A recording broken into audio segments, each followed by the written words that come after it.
Tidak ada satu orang Kristen pun yang kebal bisa katakan saya sudah sempurna, perfect gitu ya. Itu tidak ada dalam teologi reform gitu. Dalam reform teologi kita tahu kita orang yang berdosa, terus-menerus perlu dikuduskan oleh Tuhan. Ada aspek sanctification, pengudusan, yang kita makin dekat dengan Tuhan, makin kita sadar betapa cemarnya kita, berdosanya kita.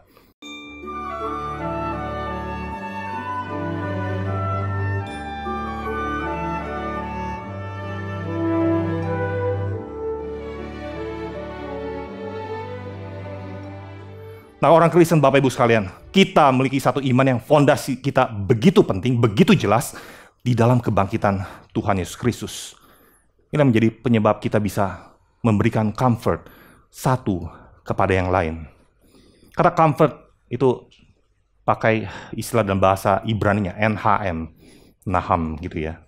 Dan dari kata Naham ini ada beberapa orang yang menyatakan comfort dari Allah. Dua nabi setidaknya gitu ya. Satu Nahum, terus yang kedua Nehemiah. Yah di belakang itu kan ya kata nama Tuhan Yahweh. Jadi Tuhanlah, Allah lah yang memberikan penghiburan, yang memberikan comfort. Yang menarik waktu kita baca misalnya kitab Nahum gitu ya. Bagaimana seorang bisa mendapatkan comfort? Apa yang dicatat di dalam kitab Nahum tersebut? Itu rata-rata dari awal sampai akhir ya. Itu bicara mengenai judgment. Bicara mengenai penghakiman. Penghakiman demi penghakiman yang diberikan kepada siapa? Nubuatan kepada Niniwe. Kerajaan Asyur. Ibu kotanya adalah Niniwe. Ini satu kerajaan yang dikutuk oleh Tuhan, diberikan judgment oleh Tuhan, nubuatan. Dan itu akan terjadi. Lalu bagaimana pemikiran akan judgment ini, penghakiman ini bisa menjadi satu penghiburan. Ini satu hal yang buat saya bertanya-tanya juga gitu. Ketika membaca kitab Nahum ini. Tuhan memberikan penghakiman. Lalu bagaimana penghakiman itu bisa menjadi satu penghiburan? Well, di satu sisi, waktu kita melihat diri kita sebagai orang Kristen, ya kita melihat, ya inilah satu beban yang dilepaskan oleh Tuhan. Waktu kita menderita, dianiaya, diserang, difitnah, terus kemudian Tuhan memberikan penghukuman kepada mereka yang memusuhi kita tanpa alasan, maka itu satu penghiburan. Ini satu hal yang kita bisa lihat. Ada comfort of retribution.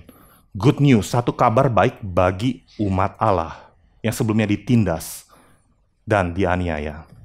Tapi ada hal yang lain yang saya pikir kita pun orang Kristen bisa mengalami judgment oleh Tuhan. Tapi judgment oleh Tuhan bukan judgment yang untuk menghakimi, menghancurkan kita, tidak. Tapi yang bersifat merestorasi. Comfort yang berasal dari repentance, pertobatan. Kalau Tuhan memberikan hukuman, mari kita mengerti, kalau kita adalah anak Tuhan, itu bukan satu penghakiman Tuhan pada kita, tapi satu disiplin.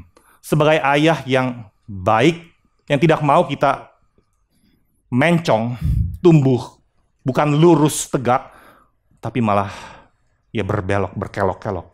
Tuhan tidak mau kita hidup dalam kondisi yang seperti demikian, jalan yang salah. Maka sebab disiplin yang Tuhan berikan, itulah disiplin seorang bapa kepada anak-anaknya. Mari kita terima apa yang Tuhan kerjakan dalam kehidupan kita. Kita akui bahwa dia adalah bapa yang baik. Dia tahu apa yang terbaik untuk kita. Seringkali kita gagal, karena kita lebih mementingkan apa yang menjadi kehendak kita. Tapi Tuhan memberikan satu comfort melalui pertobatan. Kalau kita sadar, kita mau bertobat, maka ada satu comfort dalam kehidupan kita. Tapi sekalian, saya percaya tidak ada satu orang Kristen pun yang kebal bisa katakan saya sudah sempurna, perfect gitu ya. Itu tidak ada dalam teologi reform gitu. Dalam teologi metodis pun, meskipun John Wesley katakan ada perfection of Christian gitu ya. Orang Kristen bisa sempurna dalam dunia ini. Pun John Wesley tidak mengatakan dia sempurna di dalam dunia ini. Dia hanya katakan ada satu teman saya yang sepertinya dia bisa sempurna gitu dalam dunia ini. Tapi ini satu ajaran yang sayang sekali gitu ya, dalam metodis itu kemudian berkembang dan mengembangkan konsep manusia orang Kristen yang bisa sempurna di dalam dunia ini. Tapi kita tidak. Dalam reform teologi kita tahu kita orang yang berdosa, terus-menerus perlu dikuduskan oleh Tuhan. Ada aspek sanctification, pengudusan, yang kita makin dekat dengan Tuhan, makin kita sadar betapa cemarnya kita, berdosanya kita. Dari sejak kita bertobat, berpaling kepada Tuhan, Tuhan kita sudah dibersihkan. Iya. tapi sekaligus tidak. Gitu ya. Karena kita tidak sadar seberapa kotor diri kita. Ilustrasi yang indah sekali gitu ya, yang digambarkan.